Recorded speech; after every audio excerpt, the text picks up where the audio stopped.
Hi, I'm Daniel with etrailer, and today we're going to take a look at and I'm going to show you how to install the Air Lift WirelessAIR Compressor for air helper springs on our 2025 Ram 3500. If you have airbag suspension, then adding a compressor is going to be a great idea. This is going to allow you to easily set the PSI in your bags without having to manually fill them and manually let the air out. The cool thing about this compressor is you can actually get an app on your phone and control the pressure in your bags just from the cab of your vehicle. You have unevenly distributed loads, like maybe an in-bed camper with a giant water tank on one side, then you know one side is going to sag more than the other. So this compressor is a really good fit because you can actually set each airbag to different PSIs and level out that load. This is what the app's going to look like, and you can see there's arrows for the right and left airbag, and you have 3 presets. So if you already know your load weight, you can just make a preset for it and set it as easy as that. This compressor is pretty easy to install, and it actually will work with any brand of airbags you get. You just can simply bolt this onto your frame, or it does come with a U-bolt if you're not wanting to drill into your frame. You will have to run your supply lines and some wiring to your battery, but other than that, it's pretty simple. If you're not wanting to do this yourself, you can check out our dealer locator, and we can find a professional in your area to get this done for you. But without further ado, follow along and I'll show you how to get this installed. First thing is we're going to want to find a good spot for our compressor, and I'm just on the passenger side here, and this looks like a decent spot. So I'm going to hold it up here and mark the holes. So there's a couple different ways you can install this. It does come with a U-bolt, and you can actually maybe move this wire harness and use the U-bolt this way. But today I'm just going to run some self-tappers into the frame and get it installed that way. Your kit does come with self-tappers, and I'm going to go ahead and drill a hole slightly smaller than the bolt so these can go in a little easier.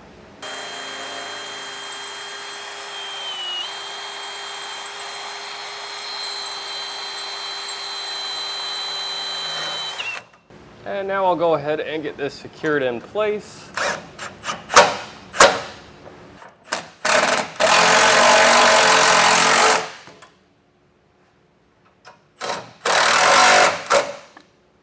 Now we can install our air filter, and I'll go ahead and open our fitting here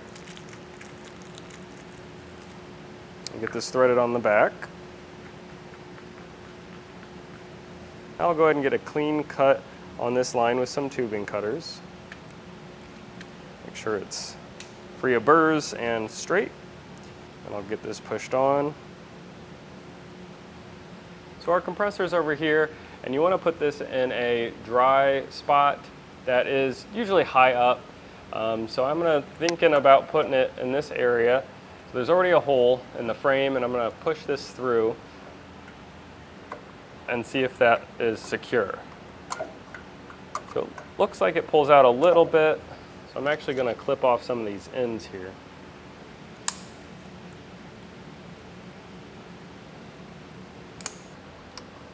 All right, and I got that in place, and since this is thicker metal, that just stuck a little bit better.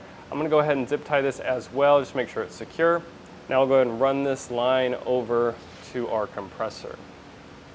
And now we can put it on our compressor, but it's always good to put a loop in the end of this just so the water can settle on the bottom and it won't go into your compressor and damage it. So I'll go ahead and get this lined up and get this cut.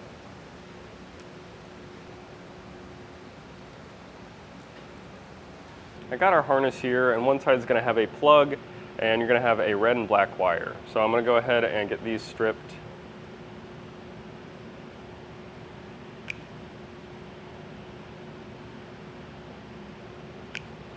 And your kit does come with these heat shrink butt connectors, which is nice. And I'll go ahead and get this crimped on. Now on our compressor side, I'll go ahead and get these connections snipped off, and I'll strip these down as well.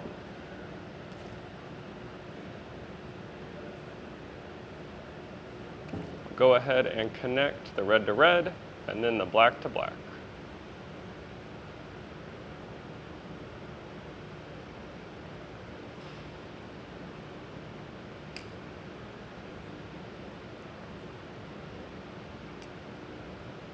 I'll go ahead and take a heat source and get these shrunk down. And these are nice because they'll create a tight seal on the wire so no water can get in there and corrode your wires. Now I'll go ahead and plug in our plug into our manifold. Make sure it clicks, and I'm going to push down the white tab to lock it in place. Now I'll go ahead and run this all the way up into our engine bay, and I'll go ahead and show you the path we take. I went ahead and kept it low and zip tied it to this bracket just because the heat source was up top there, and then I went ahead and routed it above this and zip tied it to the existing wire harness. And I kept this on the outside, and I'm going to run it up right here. You can run it on the inside, but it is recommended to use some heat shield because the exhaust is pretty close. I went ahead and taped this to some airline tubing that I dropped down from the top of the engine bay, and now I'll go ahead and pull this up near our battery.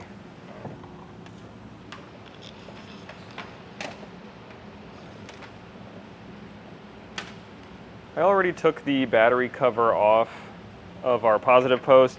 Now I'm going to go ahead and take a 13mm socket and get this bolt removed, or this nut rather.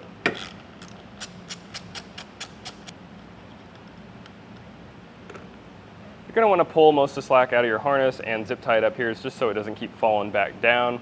And now I got my inline fuse. You want to make sure the fuse is not in there right now. And I'll go ahead and get this cut. And I'll go ahead and crimp on my ring terminal on one side.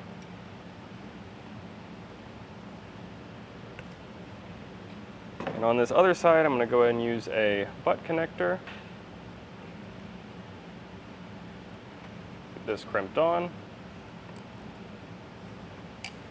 And coming out of our wire harness, there's going to be 3 different wires, and I'm going to grab the red wire. I'm going to go ahead and get this cut down. This will be our power wire, and I'll go ahead and get this crimped onto our inline fuse.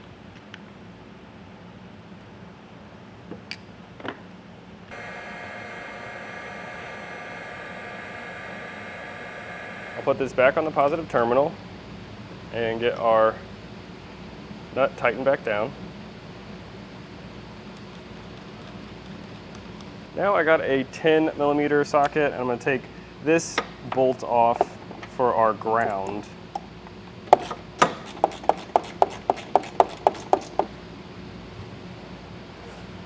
Went ahead and routed my wire over here, and I crimped on my ring terminal. And now I'm simply just going to put the ground back in and get this tightened down. This next step is optional, but you're also going to have a pink wire in your wiring harness. Now, if you're not doing this step, you can just bundle this up and zip tie it to an existing wire harness.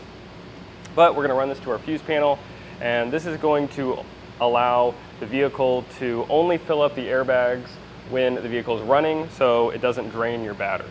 Now I'll go ahead and get this routed over. I routed the pink wire over to our fuse box, and I just put it under this trim piece here and zip tied it as I went. And now I'm over here at the fuse box, and I'll go ahead and get this cut to length. And I used a wire tester, and I tested a fuse that is only on when the ignition is on. And so now I'm going to splice this into our fuse tap. Now, a fuse tap does not come with your kit. You'll have to get that separate if you want to do this. I'll trim some of this plastic away just so I can get this wire to sit nicely, and then I'll put the cover back on. Back at the compressor here, we can now run our lines back to our airbags. I'll go ahead and get a clean cut on both of our lines. On our manifold, there's going to be 2 ports. One's going to have a 1 next to it, and the other one's going to have a 2. The 1 is going to go to our driver's side, and the 2 is going to go to our passenger side. So I'm going to go ahead and get these plugged in and get these routed over to our bags. I ran these two lines together and went up above the frame here, zip tying it along. I zip tied it to one of the cross members of the bed. And at this point, I split off. So the line that was marked 1, I went over to my driver's side, and this one goes to our passenger. We're on the inside of the frame here where I said we split off, and this is a line going to our driver's side. So I zip tied it to the existing harness and ran it all the way over to our bag. And here I used a T-fitting that comes in the kit. I simply teed off to the line that's going to the rear of the vehicle and put our line into that. On the passenger side, I did the same exact thing. I ran it over the frame, over to our bag. I did use some heat shield that I had around the shop here, which might be a good idea if you're near the exhaust, but this does not come in the kit. And I just put my T-fitting in, and that's it. With our airlines hooked up, we can take our fuse and put it in our fuse holder. With our app downloaded, it will ask you a question about connecting to nearby devices. I'm going to go ahead and hit allow.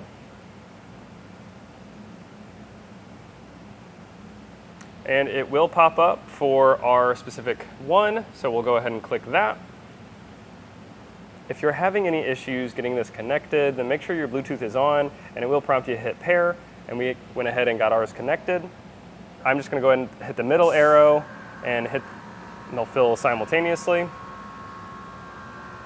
And as you can hear, it is working properly. I got a soapy water solution, and I'm going to spray it on all the fittings we made. So I'm going to start here at the manifold and I'm going to work my way down. And what we're looking for is just bubbles constantly forming. So it looks like we're good there, so I'll go ahead and check all the rest.